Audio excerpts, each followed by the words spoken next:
نبی صلی اللہ علیہ وآلہ وسلم کا فرمان ہے، سیدنا انس بن مالک رضی اللہ تعالیٰ عنہ حدیث کے راوی ہیں، آپ نے فرمایا صوتان ملعونان، دو آوازیں لعنت زدہ ہیں، صوت مزمار عند نعمت، وہ آواز جو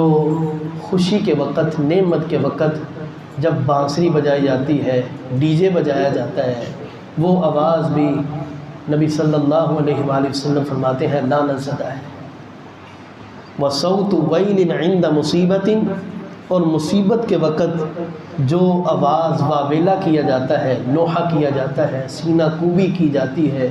گریبانوں کو چاک کیا جاتا ہے اور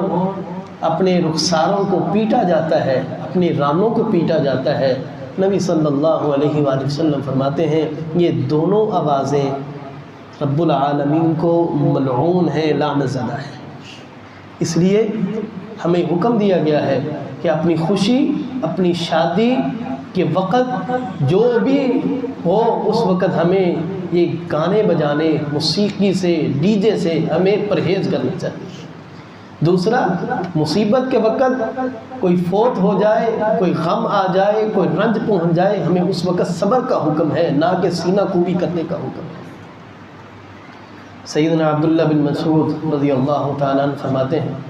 نبی صلی اللہ علیہ وآلہ وسلم نے فرمایا لیس منا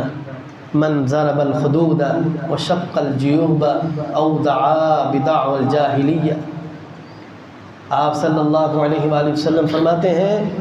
جو اپنے رخساروں کو پیٹتے ہیں، جو اپنے گرے بانوں کو چاک کرتے ہیں یا جاہلیت جیسی پکار کرتے ہیں، لیس منا، وہ ہم میں سے نہیں ہے۔ اس روایت کو امام مسلم نے صحیح مسلم کے اندر نقل کیا ہے۔